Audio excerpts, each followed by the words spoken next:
الحمد لله رب العالمين والصلاة والسلام على رسول الكريم أما بعد قال سبحانه وتعالى أعوذ بالله من الشيطان الرجيم الله ولي الذين آمنوا يخرجهم من الظلمات إلى النور والذين كفروا أولياؤهم الطاغوت يخرجهم من النور إلى الظلمات أولئك أصحاب النار هم فيها خالدون সূরা বাকারা 207 নম্বর আয়াতে আল্লাহ সুবহানাহু ওয়া তাআলা পরিষ্কারভাবে জানিয়ে দিয়েছেন। তো তাগুতদের প্রসঙ্গ নিয়ে আজকের আলোচনার বিষয়টা হলো তাগুত প্রসঙ্গ নিয়ে, যে আসলে তাগুত কাদেরকে বলা হয়, তাগুতকে একটু আমরা জেনে নিই। তাগুত হলো যে প্রত্যেক জিনিস যার দ্বারা মানুষ সীমা লঙ্ঘন করে, যেমন মূর্তি, পীর সাহেব, কবর, গণক, ধর্ম ব্যবসায়ী, বদামুল আলেম, ভণ্ডপীর, নেতা, এমপি, মন্ত্রী, যাদেরকে মানুষ বেশি সম্মান করতে গিয়ে তাদের কথায় ওঠা বসা করে, তাদের আইন কানুন মেনে চলে, মানে তাদের আনুগত্য করে, এটাই হলো তাগুতে তার অনুসরণ করে, এ হলো তাগুত। তো এর মধ্যে থেকে আছে তাগুতের প্রসঙ্গে বলা হয়েছে যে তাগুত পৃথিবীতে অনেক আছে। তো এর মধ্যে রুসুম খামসা, 5টি হলো বড় তাগুত, যেটা আলোচনা আমাদের জানা দরকার। এর মধ্যে প্রথম নম্বর তাগুত যেটা হলো যে ইবলিস, সে মানব যে আল্লাহ প্রথম সে আল্লাহর কথা উল্টা করেছেন, মানেনি, সীমা লঙ্ঘন করেছেন। শয়তান ইবলিস, আল্লাহর কাছে দোয়া করি আল্লাহ যেন আমাদেরকে এই শয়তান ইবলিস থেকে আল্লাহ আমাদেরকে হেফাজত করেন।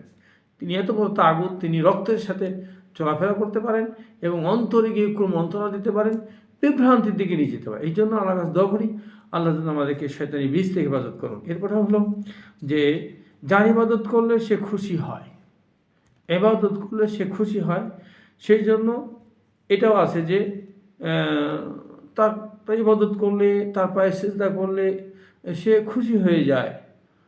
তাহলে এটাও সে কি, সে ইবাদত পেয়ে খুশি হচ্ছে, সে তাগুত। ইবাদত একমাত্র আল্লাহর জন্য, আনিবুদুল্লাহ ওয়াজতানিবুত তাগুত, ইবাদত একমাত্র আল্লাহর জন্য। তাহলে এই ইবাদত যদি তার জন্য কেউ করে আর সে মনে মনে খুশি হয়, সে তাগুত। তৃতীয় নম্বর হলো যে মানুষকে নিজের দলের দিকে আহ্বান, আল্লাহর দিকে না, সে দাওয়াত করে মানুষকে ডাকে, কিন্তু আল্লাহ সন্তুষ্টির জন্য না, নিজের দলকে ভারী করার জন্য, নিজের দলের জন্য। তাহলে নিজের দলের জন্য ডাকে, নিজের দল ভারী করার জন্য, তাহলে এইগুলো আল্লাহ সন্তুষ্টির জন্য নয়। তার প্রশংসা হবে, তার সংখ্যা বেশি, তার দলের সংখ্যা বেশি, তাহলে এরাও কি তাগুত। তো এগুলোর থেকে আমাদেরকে অবশ্যই বেঁচে থাকতে হবে। চতুর্থ নাম্বার হলো যে যে গায়েবের দাবিদার, গায়েবের সে দাবিদার, সে গায়েব জানে, গায়েব বলতে পারে। তো এই ধরনের পৃথিবীতে অনেক পীর আছে, জ্যোতিষী আছে, গায়েবের দাবিদার।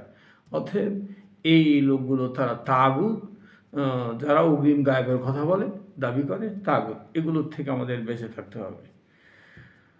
5 নম্বর হলো যে তাগুত যারা আল্লাহ প্রদত্ত বিধান অনুযায়ী ফয়সালা করেন, আল্লাহর বিধানকে বাদ দিয়ে নিজেদের মন গড়া বিধান দিয়ে তারা ফয়সালা করে, বিচার কার্য করে, যে আল্লাহর এইটা মানে সেই অতীত জামানার পুরাতন বিধান, এটা বাদ দিয়ে তারা নিজেদের সুবিধা মতো মন গড়া বিধান দিয়ে ফয়সালা করে দেয়। এটা হলো তাগুত।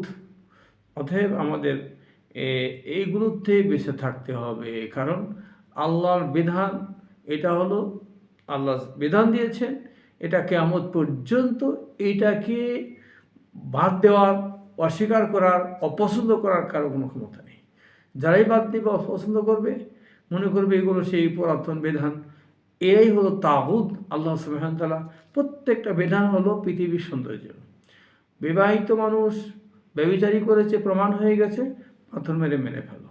অবিবাহিত মানুষ অন্যায় করেছে, তাকে ব্যত্রাঘাত করো। চুরি করেছে, প্রমাণ হয়ে গেছে, হাত কেটে দাও। কারণ আল্লাহর প্রত্যেকটা বিধান যদি কেউ মেনে চলতো, তাহলে পৃথিবীতে শান্তির ফেঁচাল হয়ে যেত। আসুন আমরা তাগুত থেকে বেঁচে থাকি।